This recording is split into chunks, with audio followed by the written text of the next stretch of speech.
today's edition of The Transition Guy. My name is Peter Boolkah, and with me today I've got a gentleman from the other side of the world, Marc Pinto. Welcome, Marc. Thank you, sir. Now, how long have you been in business, Marc? I've been in business now for just more than 20 years, 22 years. And when you started your business, what was your original business? I started off with selling beads. That was when I was really young. But the first break was when I started to do tattooing and piercing. So you were doing tattooing and piercing. Now, how did you get interested in tattooing and piercing? I grew up with it around me, so I got my tattoos when I was a young age. Okay. I started to mix with my friends that had shops, and then from there it just moved on. So you actually enjoyed doing the work? I didn't do the work back then, you know, I just was around the people, so I knew everything about the work. But when you started your business? Yes, that was the only thing I knew, so I thought it would make good sense to actually do something. So I started my first business doing tattooing. And you were doing the work and you loved it? I was trading time for money, that's what I was doing. I loved it, yeah. And that's a lot. And a lot of entrepreneurs that get into business, this is exactly how they get into business. They find something that they enjoy doing. Yep. They don't want to work for somebody else. No. So they create themselves a job. That's correct, a job. And when you first started your job, what was your aspirations? Was it just to get a good living? Yeah, it was to build a good living, build a reputation, a portfolio brand. But I didn't have enough foresight. I just didn't know how to do it well enough. I did the very conventional way that everybody thought, I want to start a business and I'm going to give it my best shot, and this is how I'm going to do it. There weren't much courses around to tell you what's the right and wrong way to do a business. How do you build teams? How do you connect a network? How do you not think of competition? None of that is, it's not never taught.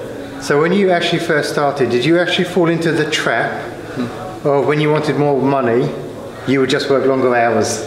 Everybody does. And that's a really important distinction, because a lot of people think that they can sort of work their way out of trouble. The harder I work, the easier my life becomes. But I was with a guy called Troy Casey about 6 weeks ago, and he said something quite poignant there. And he's a health and fitness nut, he'll call himself, the certified health nut. And he said that you cannot out-train a bad diet.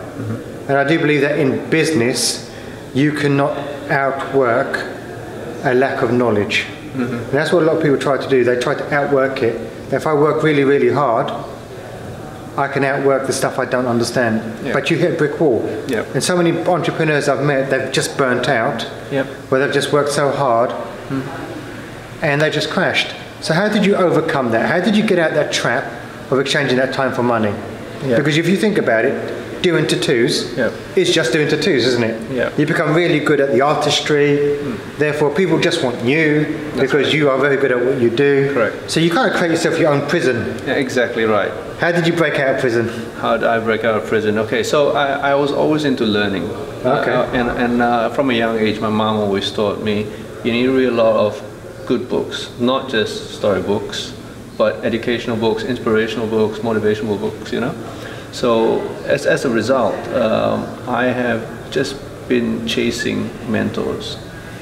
For whatever I wanted to get into from a young age, I found a way, and whatever the price was, I'd figure a way to get it and go for it. Because that would give me a lot more leverage in terms of knowledge to expand my business and the ideas, the skills. Wow. That is actually quite a very different outlook to perhaps what most entrepreneurs have. Because most people that go into business, they just see mentors or outside help as being a weakness. You actually saw it as a catalyst. Yes, because you could go to school and learn the ropes of something you like doing, and it'll cost you 3 years of your life. But you would, if you found the right mentor that could give similar value, but could give you the direction, hand-holding if you might need, in a short space of time, but in exchange for some other value. In some cases, it was a monetary value. So be it. If you see some value in that, I saw, and I went for it. And as a result, it just scaled me to a different level each time I found a mentor, because I could now be that person without the mistakes that I would make trying to do it myself. You know, and at the same time I had someone to speak to that was a market leader. So choosing a market leader in the field that I wanted to get into, or getting to know them, networking with them, was something that I chose to follow, and I got good at it. You know, I just kept following. Every time I wanted to get into something, I'll find the best person in the industry, I'll connect with, I'll find my way, put myself in front of them. If it meant flying overseas, I'll do that, you know, because I saw the value in it. So take us through your transition. So you were doing the tattoos. What was your next step? How did you break out of prison? So I did my tattoos, and then, you know, it was still trading time for money, but I needed to build a team. My team were taking a lot of my knowledge and skills, and they were leaving, going to competitors. So I think in the first 10 years, I would have shared majority of my top staff with around 8 of the best studios or emerging studios within my town. And I thought, that is bad for my business. It's good for my, I guess, well, you don't share these kind of things because it hurts the current business model back then. But the fact that they're going out means that they learn a lot from me. But now, how do I keep that within me? And that's a big fear for business owners. Yeah. I'm going to train my team, and then they're just going to set up in competition with me. Correct. So I set up coming to Fast Forward, and I got the right tools through iLab and stuff like that. And from the right tools of profiling and getting to know people's strengths and weaknesses, I then found my team within. But how I led my team to stay was by giving them value and then building my brand at the same time. So part of mentorship, actually, when you give value to a team member, you got to get it to a point where I guess they got to see so much value that if they leave, no one else can provide for it. So at the same time, I built my brand around that, and the traction that I had walking through the door and the calls and all that meant that if they went somewhere else, they're not going to get that much work. You know, but if you stay here and you want more work, I'll teach you to be a specialist and to create, you know, kind of an industry standard that no one else can compete with. But in-house, we have the leverage of the brand, so people are coming to you from the brand attraction, and you're being that specialist getting all that job. So if you decide one day, for whatever reason, you want to go to another shop, you couldn't replicate that attraction because the attraction is coming to me. But I could then train someone else up to fill in their shoes. So they knew the power of brand and the power of you know, value to them. So most of them, they don't want to leave. So in essence, I had that problem solved a long time ago. But I needed to look into it to find out what was the problem. So. And how is your business model different today to what it was? So you started off doing tattoos. Mm-hmm. Where are you now? Right now, from the tattooing and scaling that business, I have international tribal art business and collection. And I have a restaurant, which is a 2-level that we're going to split into 2 different businesses soon. And property as well within Malaysia, Bali and Australia. And that's interesting. So for you to become the tattoo artist in the first place, you must have enjoyed art. I love art. You love drawing. Yeah. So eventually what's happened is that you've actually turned your job into a passion. Yes. And it is something quite unique. Because what Roger was saying was where before you were charging people, you now charge people, what, 10 times more? Not 10 times more. It's essentially double my charge in half the time. So it's about 4 times. So 4 times as much. You now, your tattoos are artwork. Yes. So they pay for the artwork. Yes. Not the actual labor in creating. Yeah, they pay for a lifetime memory. Right, so you could go to anyone and get a tattoo, and it's a moment. It could be a moment, it could be just their art, or they might not want to do it for you. You know, I don't like this, I don't like that.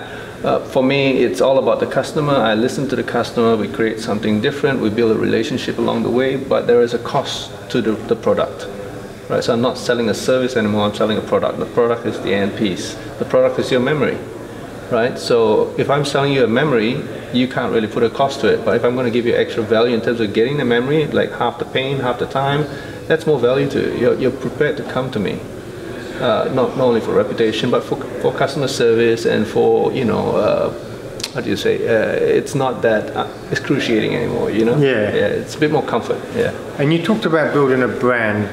So, what does your brand look like today?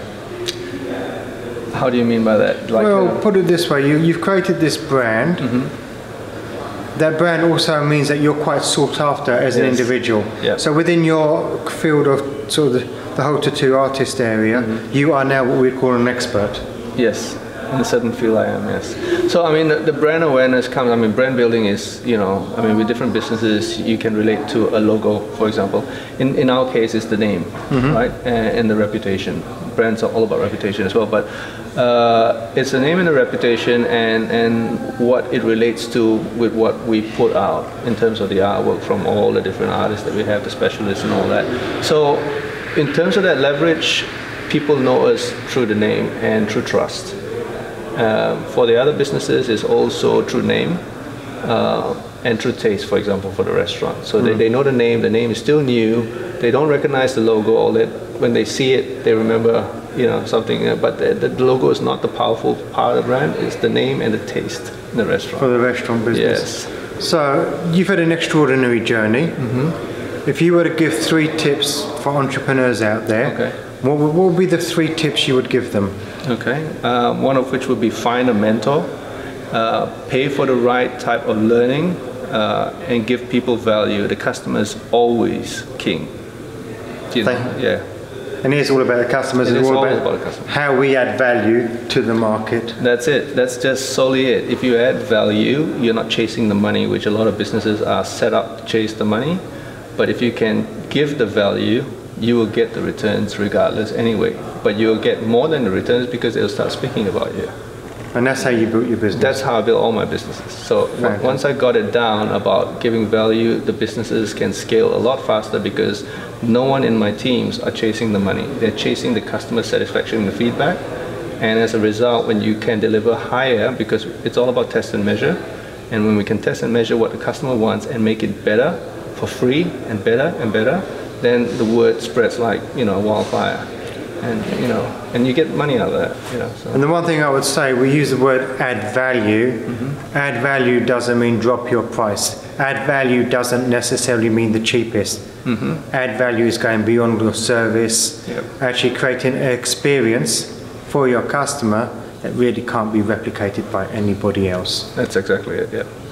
Thank you for coming on to today's episode. My pleasure. Thank you. So if people want to find out more about you, where do they go? Socially on Facebook and Instagram, I'm at Pinto Marc, or you can go onto my website. It's marcpinto.com, and I can be contacted via that channel. So entrepreneurs out there, if there's anything that you relate to on today's episode, please head over to boolkah.com and get in contact. And remember, failing to learn is learning to fail.